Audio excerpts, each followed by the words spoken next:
લૂંટી માયાને મોહમાં ગેલા થયા. ચેતો ચેતો શું ભૂલ્યા સો ભાન જીવન થોડું રહ્યું. ચેતો ચેતો શું ભૂલ્યા સો ભાન જીવન થોડું રહ્યું. ભાવે ભજી લ્યો ભગવાન જીવન થોડું રહ્યું. થોડું એટલે કે આપણા દેહના હવે 60-70 વર્ષ થઈ ગયા, બીજા 70 થવાના જ નથી, નક્કી છે. દેહ પડી જ જવાના હે.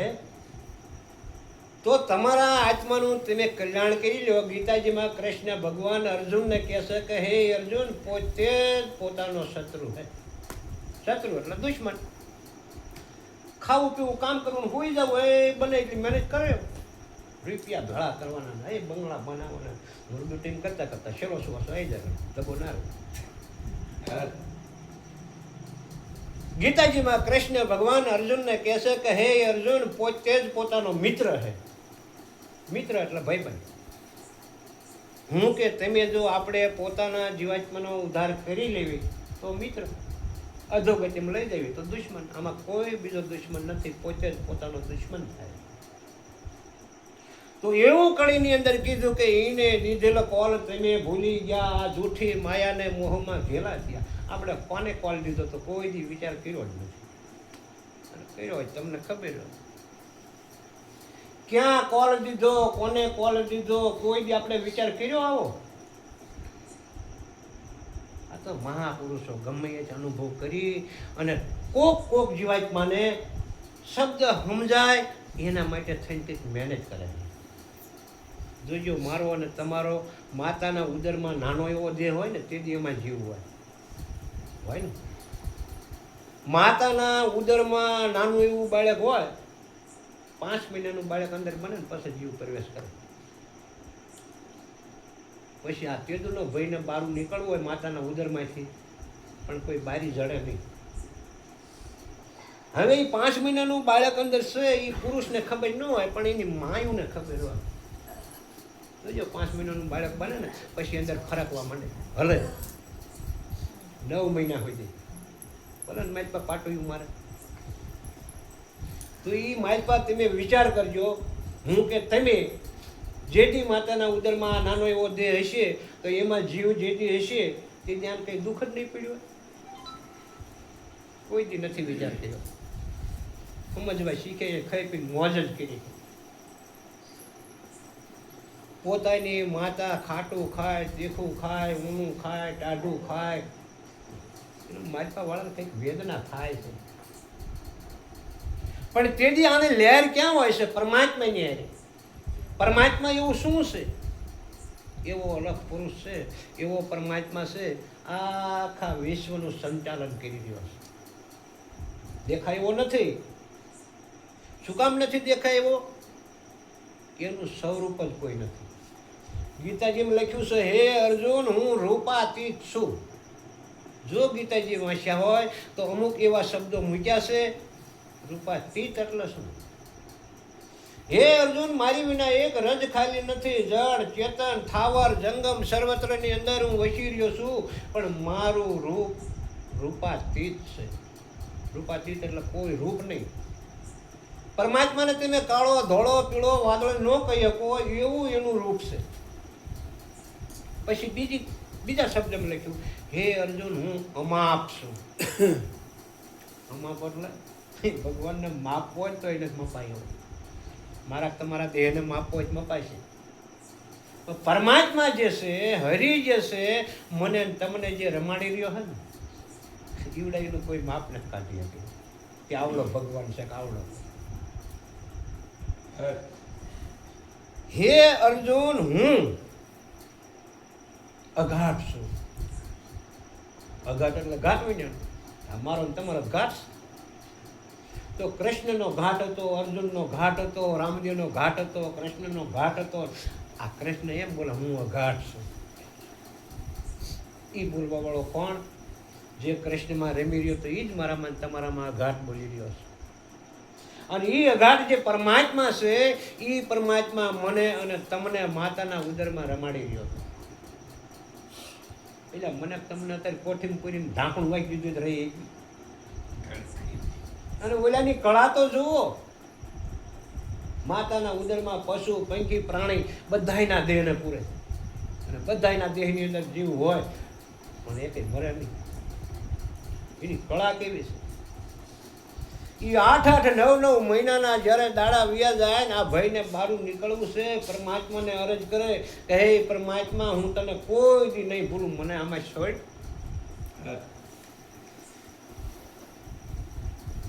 હું તને કોઈ દી નહીં ભૂલું. તારે પરમાત્મા કહે છે કે તારો કોઈ સાક્ષી ખરો, હું મને ન ભૂલ એવો કોઈ સાક્ષી તારો લાય તો હું તને છોડું.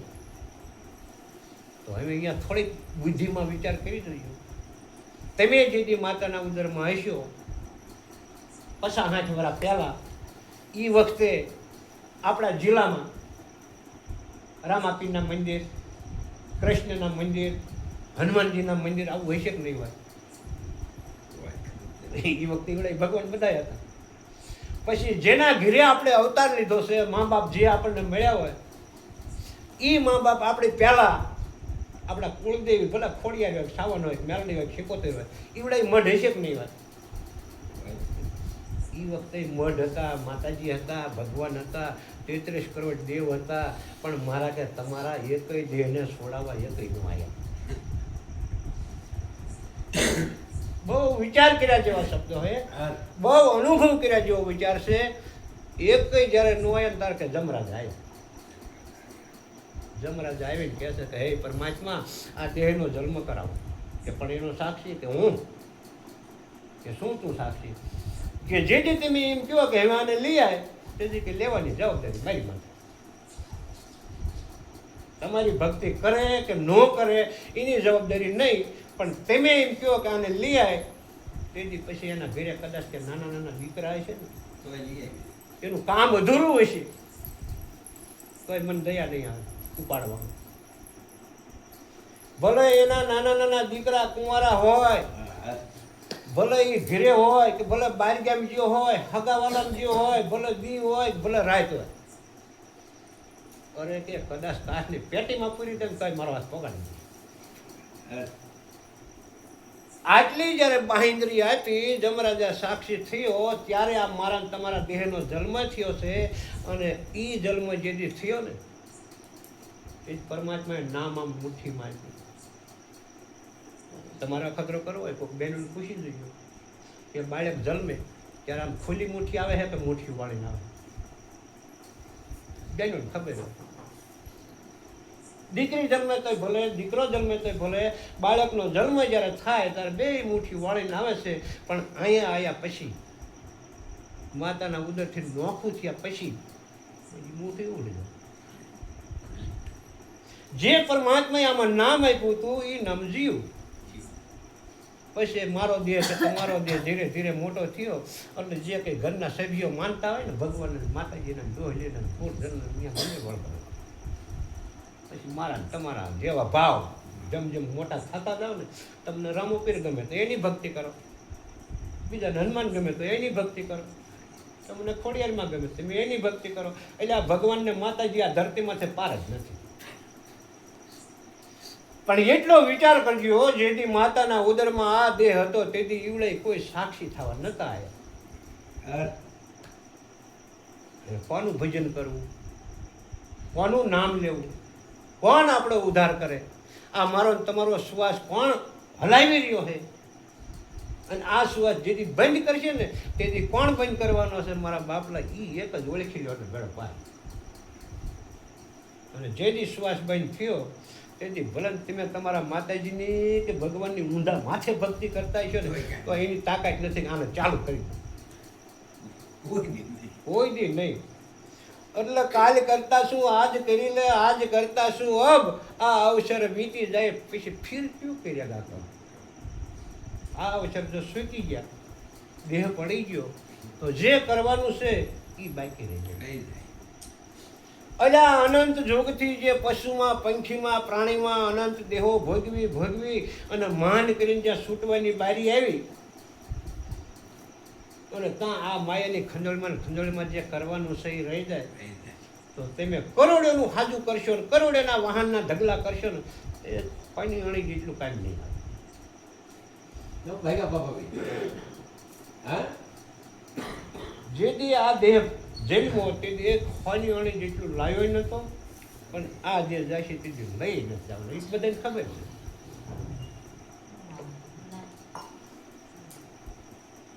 બીજી કડીની અંદર શું કહે છે? જોજો આપણે નાના હોય ને ત્યારે કેવું કર્યું હોય એ સમજાવે છે. હે બાળપણને જુવાનીમાં અડધું ગયું, બાળપણને જુવાનીમાં અડધું ગયું. એ નથી ભક્તિ માર્ગમાં પગલું ભર્યું, નથી ભક્તિ માર્ગમાં પગલું ભર્યું. હવે બાકી છે એમાં જો ધ્યાન જીવન થોડું રહ્યું. હવે બાકી છે એમાં જો ધ્યાન જીવન થોડું રહ્યું. એ તમે ભાવે ભજલો ભગવાન જીવન થોડું રહ્યું. તમે બાકી છે એમાં જો ધ્યાન જીવન થોડું રહ્યું. એ પછી ગઢપણમાં ગોવિંદ ગોજાશે નહીં, પછી ગઢપણમાં ગોવિંદ ગોજાશે નહીં. એ લોભ વૈભવ ધન ને તજાશે નહીં. લોભ વૈભવને ધનને તજાશે નહીં. બનો આજથી પ્રભુમાં મસ્તાન જીવન થોડું રહ્યું. બનો આજથી પ્રભુમાં સતાન જીવન થોડું રહ્યું. એ જરા ચેતીને ભગતિનું ભાતું ભરો, જરા ચેતીને ભગતિનું ભાતું ભરો. એ કંઈક ડરતો પ્રભુજીનો દિલમાં ધરો. કંઈક ડરતો પ્રભુજીનો દિલમાં ધરો. સૈયે થોડા દિવસના મહેમાન જીવન થોડું રહ્યું. છે થોડા દિવસના મહેમાન જીવન થોડું રહ્યું. બાળપણ અને જુવાની એમાં કે અડધું ગયું. બાળપણમાં કોઈને ભક્તિનું ન હોય. બાળપણમાં ભૂમોડા રમે, મોઈ દાંડિયા રમે, ટાયર ફેરવે, દડા રમે. બાળપણ ક્યારે જતું રહે ખબર નથી રહેતી. જુવાની આવે, જુવાનીમાં પાછા લોહીના ટકામાં ફેરફાર બની જાય.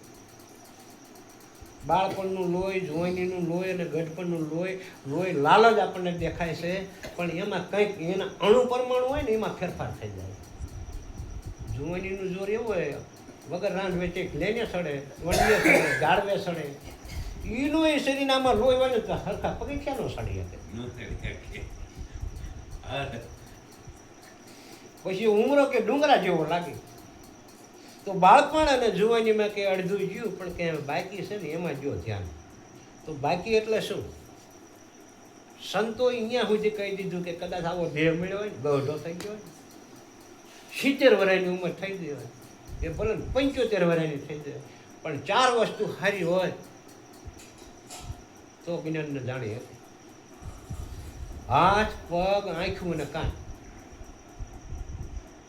ભલે બાળપણમાં ધૂળે રમાય ગમે એ કર્યું હોય, ભલે જુવાનીમાં કંઈ ન કર્યું હોય, ભક્તિ કંઈ નહીં, નકરી ખેડમાં મીઠો હોય અને 70 વર્ષની ઉંમરે પગી ગયો હોય, પણ હાથ, પગ, આંખું અને કાન 4 વસ્તુ સારી હોય અને જો એને અંતરમાં સટકું લાગી જાય કે મને આ દેહ મળ્યો છે ને આના દેહમાં મારે જન્મ અને મરણમાંથી છૂટી જવું છે એવું સટકું લાગી જાય ને તો મારા બાપલા કે ભલે 75 વર્ષની ઉંમરનો ભાભો હોય તો કે કલ્યાણ થઈ જાય. હાથ, પગ, આંખું ને કાન. કદાચ છે ને પગ સારા ન હોય, હાવ હારી ન એકાતું ન હોય, અને કદાચ ઘણા ભાઈ ઘરે પ્રોગ્રામ હોય તો અહીંથી ત્યાં ન જઈએ. બસ. કદાચ પગ સારા હોય, હાથ સારા હોય, કાંઈ ને સંભળાતું ન હોય તો શું કામ? 70 વર્ષની ઉંમર થઈ ગઈ હોય, જ્ઞાન જાણવું છે, જાણવાનું અધૂરું રહી ગયું છે, પણ સાંભળતાનું નાદીન કરવું શું? તોય ન કામ. કદાચ કાન હારા હોય, હાથ પગ હારા હોય, પણ આંખે ભળાતું ન હોય. આ 4 વસ્તુ સારી હોવી જોઈએ. ભલે દેહની ઉંમર 80 વર્ષની થઈ હોય, પણ હાથ પગ આંખું ને કાન 4 વસ્તુ સારી હોય તો પરમાત્માને જાણવું હોય જાણી શકાય. પણ અંતરમાં એવું સટકું લગાડવું પડે, હું કોણ છું. એટલે હું કોણ છું, હું ક્યાંથી આવ્યો છું, હું ક્યાં જવાનો છું. આ મેન સરનામું. મેન સરનામું હોય ને, તમારી પાસે મોબાઈલ જેથી નતા ને તેથી પાવલી આઠાણીની ટપાલ મળતી હતી. એ ટપાલમાં પાકું સરનામું કરીને તમારા ગામમાં ડબલું ટેંગાતું એમાં નાખી દો ને, તાણીજીએ મુંબઈના ઝાંપે તમારા હગા રહેતાની હાથમાં જઈને મળે. એટલે કાગળિયું પાકું સરનામું હોય તો જુનાગઢ મોકલવું હોય તો વ્યૂ જાય, મુંબઈ મોકલવું હોય તો વ્યૂ જાય, કોના ઘેરે અને કયા ગામ, પણ એનું સરનામું પાકું છે. મુકામ એટલે કયા ગામનું છે, કોના ઘેરે મોકલવાની છે ટપાલ, કયા તાલુકાની છે આ ગામ, કયા જિલ્લાનું છે, આટલું સરનામું કરો એટલે મારું બેટું કાગળિયું ઠેઠ વ્યૂ જાય. એ મારા કે તમારા દેહની અંદર જે જીવાતમાં છે એને આટલું સરનામું જો પાકું મળી જાય તો ઠેઠ પગે છે કચરા પેટી. કચરા પેટી એટલે 84 લાખ યોની. ઓલી ટપાલ જે જાય એમાં ખોટું સરનામું હોય એટલે એ કચરા પેટી. આ પાકા દ્રષ્ટાંત બધા મને તમને કંઈક સમજાવવા માટે ન કરું. ખાવું પીવું કામ કરું, સુઈ જવું, મોત આવે એટલે મરી જવું, એટલા માટે દેહ નથી મળ્યું. થોડોક વિચાર કરજો, જરાક ચેતીને કે ભક્તિનું ભાતું માંડો. કંઈક તો ડર પ્રભુનો દિલમાં ધરો કે પરમાત્માએ કેવું સુંદર શરીર આપ્યું છે. ને ઘણા એને શરીર મળે છે ને જલમતા વેચ ભૂંડું લમડું હોય, બાડું હોય, કદરૂપું હોય. એટલે આ પરમાત્માને વખાણ કરવા જોઈએ કે મારું બેટો મને કેવું આ મજાનું સુંદર શરીર આપ્યું, હાથ પગ આંખ કાન નાક કોઈ જાતની ખોટ નહીં, અને કંઈ ખોટ નહીં, ફક્ત એક જ ખોટ કે મારામાં ભક્તિ કેમ નહીં. ભક્તિમાં એટલી જ જરૂર છે, મેન સરનામું કે હું કોણ અને હું ક્યાંથી આવી. જોજો દેહનું ન માનતા હો, દેહનું મેં પહેલાં કહી દીધું છે કે દેહ ઉદરમાં થયો છે માતાના અને શમશાનમાં જવાનો છે, પણ મારામાં તમારામાં બોલી કોણ રહ્યો છે જોજો, એની કિંમત છે. એટલે હાથ હલાવી રહ્યો છે, પગ હલાવી રહ્યો છે, બોલાવી રહ્યો છે, જગાડી રહ્યો છે, હુવારી રહ્યો છે, એવો આમાં બધામાં એક જ છે, રમી રહ્યો અને એની કિંમત છે. જેથી આ દેહમાંથી એની સત્તા છૂટી જાય પછી આમ અડવાય રાજી નહીં. ભલે નવડો બેઠો હોય આંખે આંખો, મારા તમારા દેહમાંથી એક કઈ રૂમાડું ઓછું નથી હોય, પણ પ્રાણવાયુ બંધ થયું એટલે આમ અડવાય રાજી નહીં કે હવે અડી ગયું નાવું જોઈશે. અત્યારે 10 વખત અડો તો કઈ આ ભરશે થઈ નહીં. એટલે આ કોથળાની કિંમત નથી, આની અંદર કોઈક છે એની કિંમત છે ને એને ઓળખવાની વાત છે.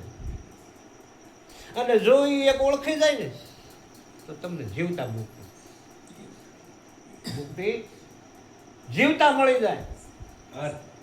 આ દેહ પડે બાળી દે પછી બામણ વિધિ કરે ને શ્લોક બોલે આ જીવને ઠેઠ મોક્ષમાં પગાડે, એવું નથી. જીવતા મુક્તિ મળે. એટલે સંતોએ કીધું છે કે આ જગતમાં અનેક ભક્તો જીવતા મોક્ષ પદ પાયા, મુવા કેડે નર મુક્તિ માગે અને મૂરે ગણમાં ડાયા. જલાઈ દીધું છે એટલે વિધિ કરવી પડે, હાડકાની કણીઓ ગોતીને હંગરીને રાખવી પડે, તરણેતર નાખવા જવું પડે, કાં દામાકુંડમાં જવું પડે. હવે સગવડતા આવી અમુક અમુક ઘર દુવાર પકડવા માંડ્યું. મારા બાપા વ્યાજ સરહદમાં વ્યાજ.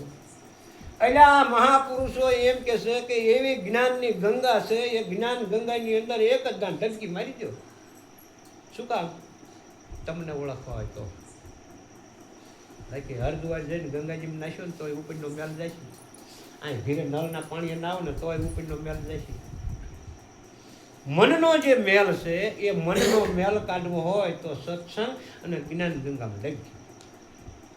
જ્ઞાન ગંગામાં દઈ દો ડૂબકી, ઓળખી લ્યો આપ. આ સદગુરુની કૃપા થાય ને તો છૂટી જાય સૌ પાપ બંધન હાથ મળી જાય. ગીતાજી વાંચી જોજો.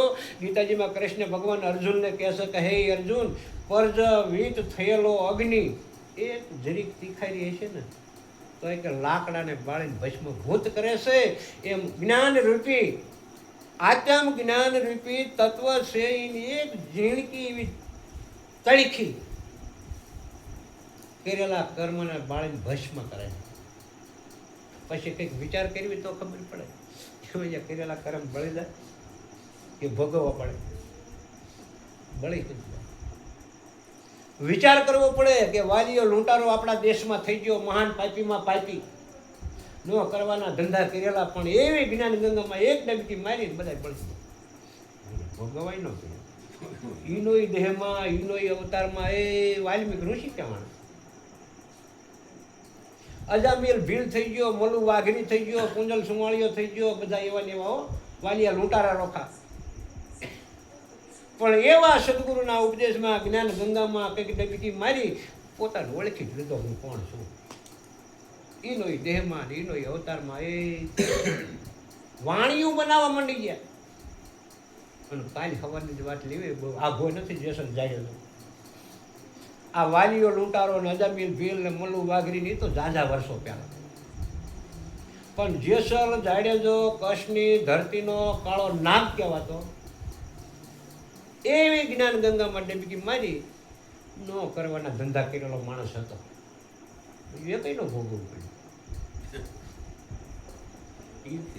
એ કઈ ભોગવવું તો ન પડ્યું, પણ જગતે સહી કરી દીધી કે હવે જોજો કાલ કોઈ બારવટીઓ ન કહેતો. આ જ્ઞાન ગંગા એવી છે, જ્ઞાન ગંગાની એક તણખી એવી છે. એક જ શબ્દ એવો છે,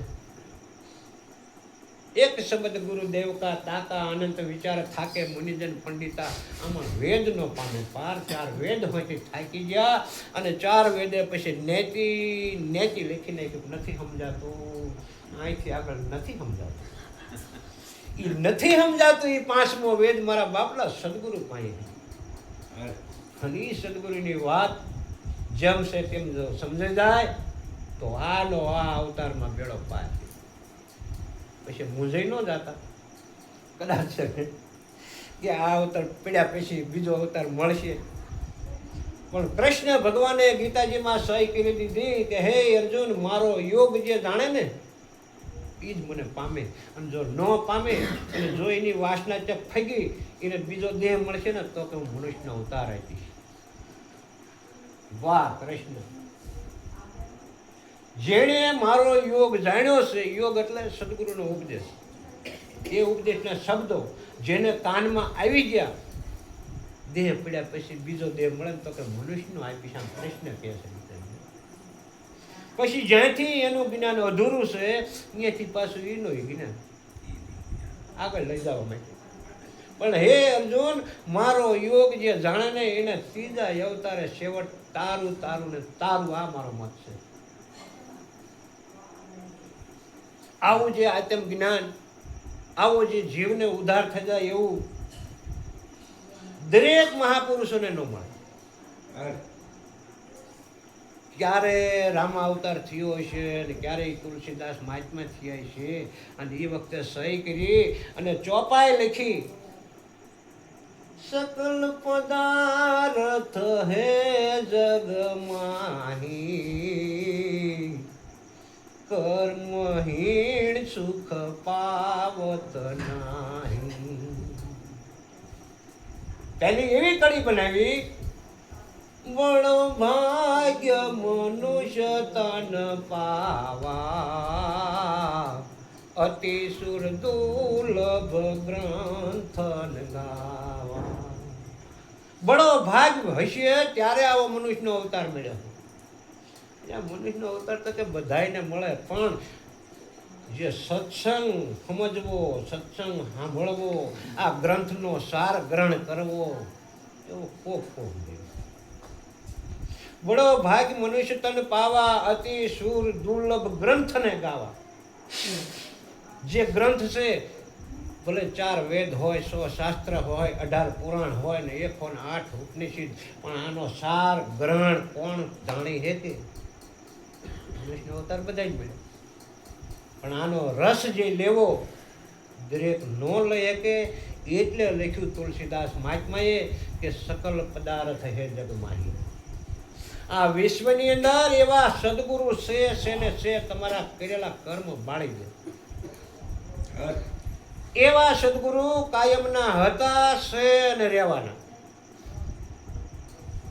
એવા ગુરુ છે, એવું જ્ઞાન છે, પણ કર્મહીણ સુખ પાવત નહીં. કદાચ મારા અને તમારા દેહની અંદર જે જીવાત્મા આવ્યો છે એ જો આગલા જન્મના કર્મ હીણા લઈને આવ્યો હોય તો મારા બાપલા આ વસ્તુ ન મળે.